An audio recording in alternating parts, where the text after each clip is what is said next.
Assalamualaikum warahmatullahi wabarakatuh. Semangat pagi dan selamat pagi anak-anakku semuanya.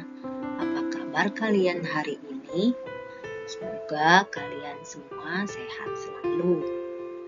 Nah, anak-anak, sebelum kita memulai pembelajaran hari ini, marilah kita berdoa terlebih dahulu. Berdoa dimulai.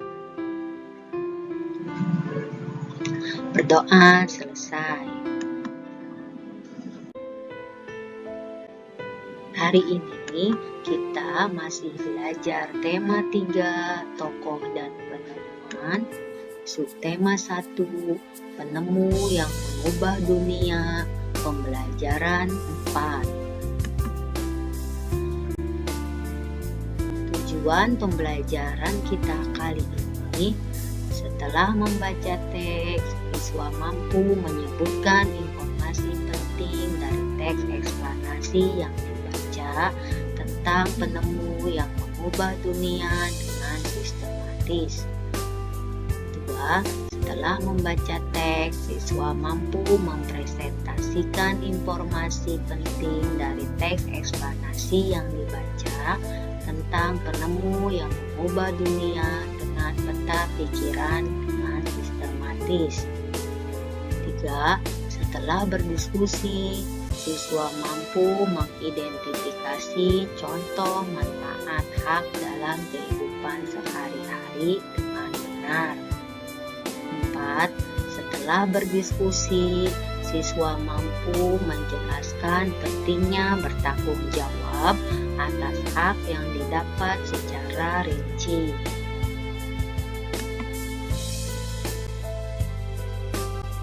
Anak-anak, pada materi pembelajaran sebelumnya, kalian sudah mempelajari tentang tokoh yang berhasil mengubah dunia. Mereka adalah penemu arus listrik dan penemu olahraga bola basket. Masih ingatkah kalian siapakah tokoh penemu arus listrik? Ada yang tahu? Ya, dia adalah Michael Faraday. Kemudian, tokoh yang kedua, penemu olahraga bola basket. Dia adalah James Naismith. Kedua tokoh tersebut telah berhasil mengubah dunia. Anak-anak, tokoh selanjutnya yang akan kita pelajari hari ini adalah penemu bola lampu pijar.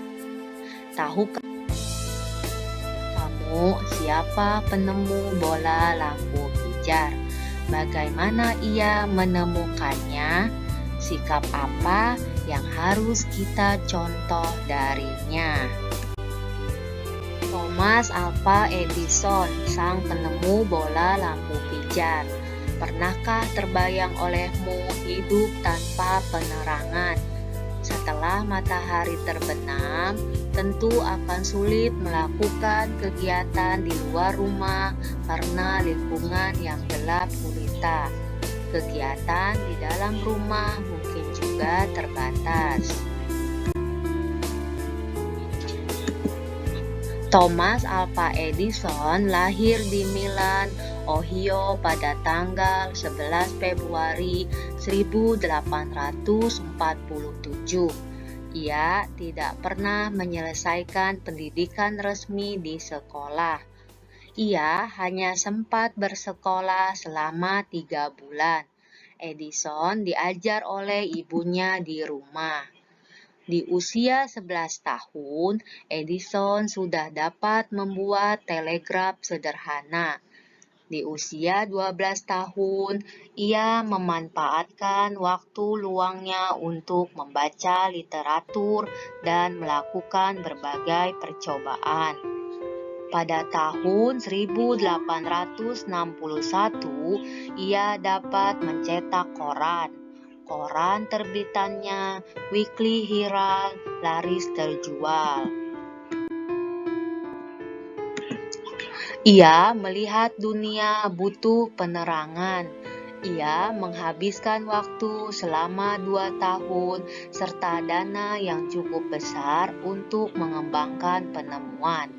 Melalui kerja kerasnya, pada tanggal 21 Oktober 1879, lahir lampu pijar listrik pertama yang dapat menyala selama 40 jam.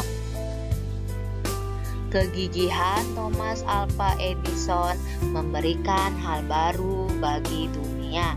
Rasa ingin tahunya yang tinggi dan sikap pantang menyerahnya mampu mengubah dunia menjadi lebih baik.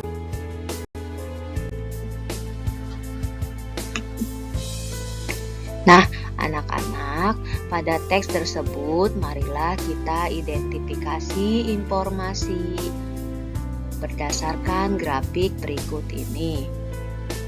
Pada paragraf pertama ada topik masalah, yaitu apa yang dibahas pada teks di atas. Penemuan bola lampu pijar yang mengubah dunia. Dan yang kedua ada paragraf penjelas, yaitu isi yang menjelaskan siapakah penemu bola lampu pijar yang mengubah dunia. Siapakah Thomas Alva Edison? Seorang penemu yang lahir di Milan, Ohio pada tanggal 11 Februari 1847. Paragraf ketiga, deret penjelas. Bagaimana Thomas Alva Edison menemukan bola lampu pijar? Setelah menghabiskan waktu selama 2 tahun dan dana yang besar, bola lampu pijar listrik akhirnya ditemukan pada 21 Oktober 1879 yang mampu menyala selama 40 jam. Pada paragraf keempat, ada kesimpulan dan pesan atau pendapat pribadi penulis. Apa yang dapat kamu simpulkan tentang sikap Thomas Alva Edison? Sikap yang gigih, haus ilmu, serta pantang menyerah yang dimiliki Thomas Alva Edison telah mengubah dunia menjadi lebih baik. Nah, anak-anak, demikianlah cerita tentang Thomas Alva Edison.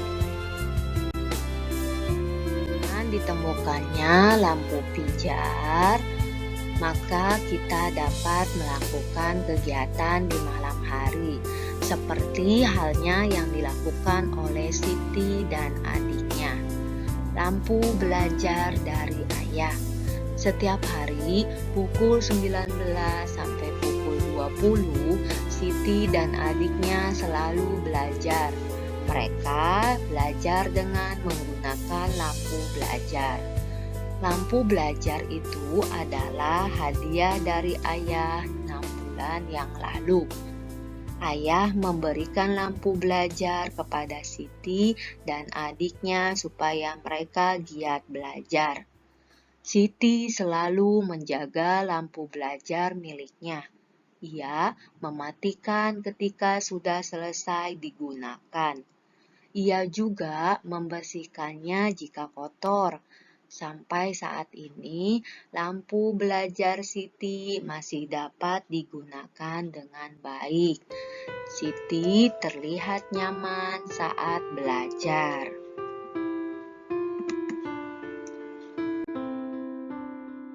Berbeda dengan adik Siti yang selalu mengeluh ketika belajar, lampu belajarnya rusak. Lampu belajarnya rusak karena sering tidak dimatikan. Terlihat juga banyak kotoran yang menempel karena jarang dibersihkan. Ayah berpesan kepada Siti dan adiknya untuk merawat barang-barang mereka. Barang-barang yang dirawat dengan baik tidak mudah rusak. Hal ini membuat barang-barang tersebut dapat dimanfaatkan dalam waktu yang lama.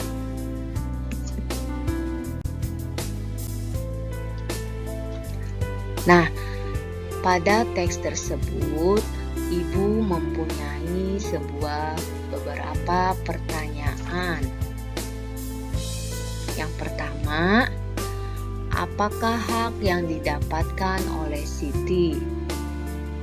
Hak untuk belajar, mendapat fasilitas belajar yang mendukung, dan mendapat perhatian dari orang tua. Itulah hak yang didapatkan oleh Siti. Nah, yang kedua, apakah hak yang didapatkan oleh adik Siti? Sama seperti kakaknya, yaitu mendapat hak untuk belajar, mendapat fasilitas belajar yang mendukung, dan mendapat perhatian dari orang tua. Pertanyaan selanjutnya, apakah Siti telah menggunakan haknya dengan tanggung jawab? Ya, betul, karena lampu belajar yang diberikan ayahnya dijaga dengan baik oleh Siti dengan cara mematikannya jika tidak digunakan. Ketika kotor, lampu tersebut juga ia bersihkan. Apakah adik Siti telah menggunakan haknya dengan tanggung jawab? Belum, karena lampu belajar adik Siti rusak akibat ia sering membiarkannya menyala dan jarang membersihkannya. Dan yang terakhir, apa manfaatnya ketika kita menggunakan hak kita dengan tanggung jawab? Orang lain akan selalu menghargai kita, selalu dipercaya oleh orang lain, dan menjaga hubungan baik dengan orang lain. Anak-anak, apabila kita diberikan hak oleh orang tua kita, maka kita harus menggunakan hak tersebut dengan penuh rasa tanggung jawab. Ibu mempunyai contoh benda yang menjadi hakmu. Nah, Ibu mau tanya, apakah kamu telah menggunakannya dengan penuh rasa tanggung jawab? Yuk, kita lihat. Di sini Ibu mempunyai benda, yaitu sandal. Tentu kalian semua di rumah memiliki sandal. Itu adalah hak yang diberikan kepada kita dari orang tua. Nah, bagaimana kamu menggunakannya? Saya menggunakannya setiap hari. Kemudian, bagaimana kamu merawatnya? Saya merawatnya jika terkena lumpur atau kotor. Berikutnya, apakah kamu sudah bertanggung jawab dalam menggunakannya? Ya, sudah merawatnya dengan cara menaruh pada tempatnya. Apa manfaatnya ketika kamu bertanggung jawab? Ya, manfaatnya sandal tersebut tidak mudah hilang dan rusak. Ini merupakan salah satu cara bertanggung jawab terhadap hak yang diberikan kepada kita, yaitu berupa sandal ya, benda yang diberikan kepada kita. Nah, apakah kita sudah melaksanakannya dengan penuh tanggung jawab?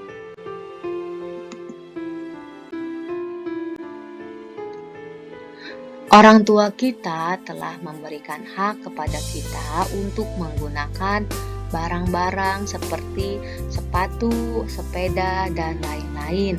Kita harus bertanggung jawab ketika menggunakan barang-barang tersebut.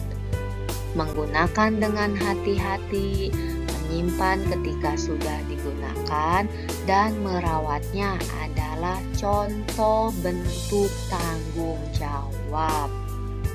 Ketika kita bertanggung jawab, maka barang-barang tersebut dapat kita manfaatkan dalam waktu yang lama.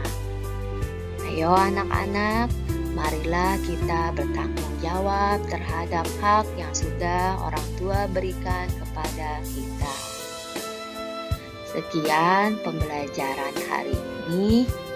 Sebelum Ibu menutup pembelajaran ini, materi kali ini kalian bisa lihat di buku paket tematika halaman 32. Sampai jumpa dan terima kasih. Wassalamualaikum warahmatullahi wabarakatuh.